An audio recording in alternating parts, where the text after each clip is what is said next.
In Grindelwald den Gletschern bei, da kann man gäbig leben.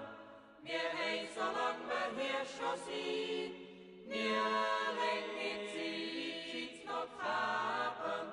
Da gang ich nach Lägertei, auf die Sonne, wenn weht. Ihr findet nicht von vorn es schönes Tal am Grindelwald. Ihr findet nicht von Form und Gestalt es schönes Tal am Grindelwald. Willkommen zurück zu meiner Reise auf Tolkiens Spuren mit ein paar Bildern aus Grindelwald. Laut Curie und Lewis kam John Ronald am 7. August 1911 durch den Ort und hörte sicher von dem großen Brand am 30. August 1892, Tolkiens Geburtsjahr, der durchaus als Inspiration für Szenen aus Tal und Esgaroth taugt. In Grindelwald den Gletschern bei, da kann's schon etwa gucksen, und die Zeiten wies der da ein klein, der Feld ist voll und Fuchsen, das macht es nicht mehr Sinn, das macht es nicht mehr Sinn, so heimer Blumen, ich heb schon weit im Warnoch, kein schönes Tal am Grindelwald, in hübscher Lady Marmorfeld, kein schönes Tal am Grindelwald. Damals fiel ein großer Teil des Ortes den Flammen zum Opfer, unter anderem auch die englische Kapelle, die das älteste Wahrzeichen von Grindelwald enthielt, die Petronellenglocke, welche etwa aus dem Jahr 1044 stammte.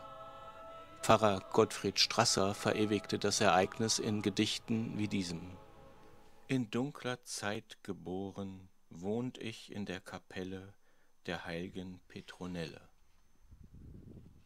Dann ging ich lang verloren in tiefem Gletschereise, doch bin ich auferstanden, aus seinen starren Banden sang wieder meine Weise im neuen Gotteshause.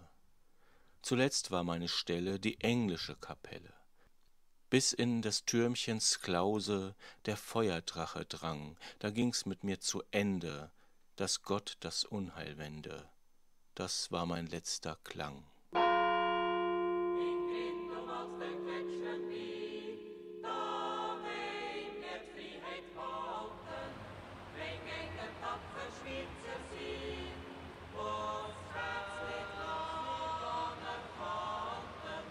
Jetzt hört man, wenn wir viel stehen, und Schwachtigkeit wie den Schwachtigkeit wie den singen wir, wenn wir jung und unbekannt.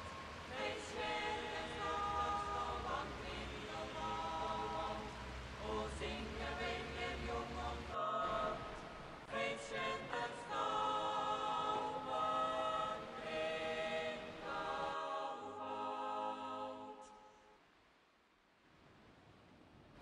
Auch 1911 war ein sehr heißer Sommer mit Temperaturen bis zu 40 Grad Celsius, und es gab wohl auch einige Waldbrände, deren Schein Tolkien in der Nacht gesehen haben wird, oder zumindest die aufsteigenden Rauchsäulen am Tage. Leider ist nicht bekannt, ob Tolkien Zeit hatte, die Sehenswürdigkeiten von Grindelwald zu besuchen, aber die Geschichten hat er bestimmt gehört.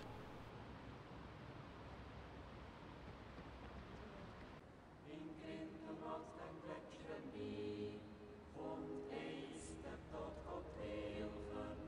Hier wollen wir auch vergraben sein, im Friedhof mit der Hilfen.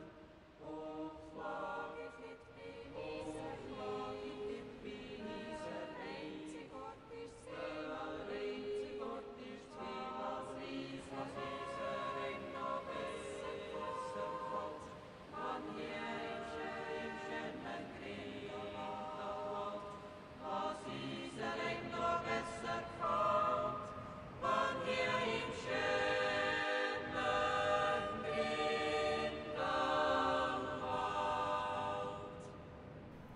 Wir haben einen Tag Pause gemacht und uns Grindelwald in Ruhe angesehen. So wie die Gletscherschlucht des unteren Grindelwaldgletschers, die auch damals schon eine Attraktion war, wenn auch ohne Canyon Swing und Netz. Aber sicher haben wir zumindest den einen oder anderen Pfad gekreuzt, den der junge John Ronald entlang gelaufen ist.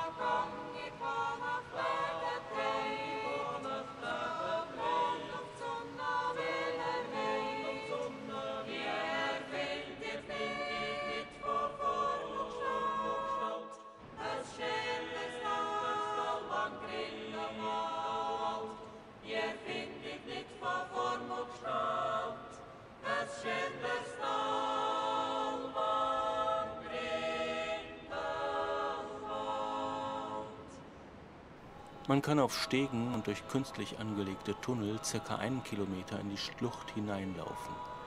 Zu Tolkiens Zeiten war eine so weitreichende Begehung nicht möglich, denn der Grindelwaldgletscher selbst war noch einige Kilometer länger und die Gletscherzunge endete 1911 etwa dort, wo heute die Netzattraktion ist.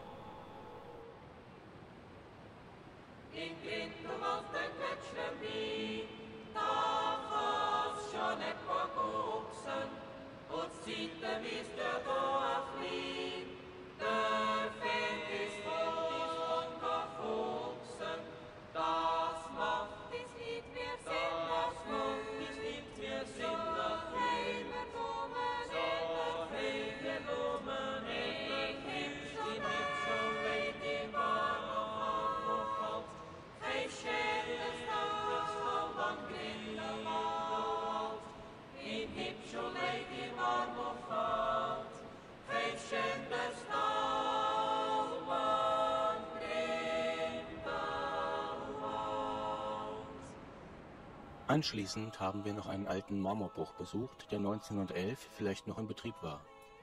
Mitte des 18. Jahrhunderts, 1730, entdeckte man hier bunten Marmor und er wurde bis etwa 1760 abgebaut. In diesem Jahr dehnte sich der Gletscher dann aber so stark aus, dass man alles stehen und liegen lassen musste und den Bruch aufgab.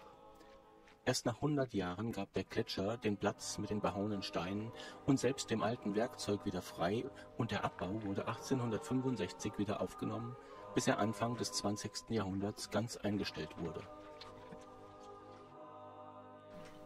Das Bergtal liegt in Sommersglut, in dumpfer, schwüler Ahnung. Am Eiger steigt ein Wölklein auf wie eine bange Mahnung.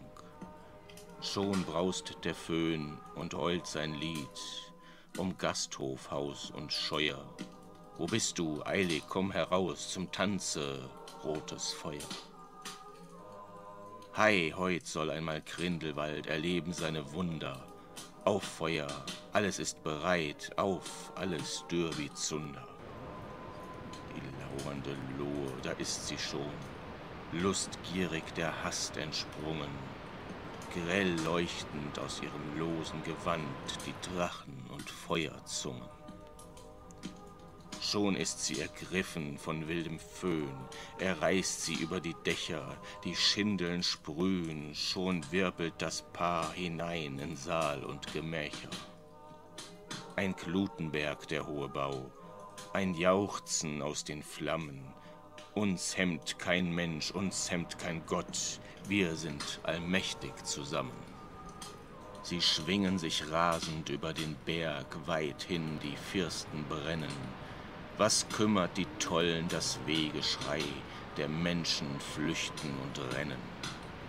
Die freundlichen Häuschen am grünen Hang, ringsum von Bäumen behütet, die 100-jährigen Stätten des Glücks, sie werden niedergewütet. So hält kehraus das grause Paar, bis an des Abends Dunkel, bis leuchtet auf seine wüste Bahn durch den Rauch der Sterne Gefunkel. Da hat der Sturm und Flammen gebeut der Herr im Himmel oben, der auch in Feuersglut uns liebt, gehemmt der beiden Toben. Und tröstende Engel zu Tal gesandt, zu lindern die brennenden Schmerzen, den Glauben, der das Vertrauen senkt, zum Vater in zweifelnde Herzen. Die Hoffnung, welche die Kräfte weckt, für künftige bessere Zeiten, die Liebe, die stärker als Feuer und Föhn ein neues Heim wird bereiten.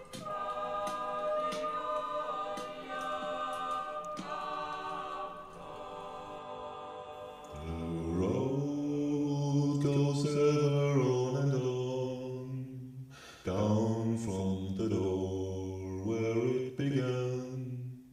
Now far ahead the road has gone, and you should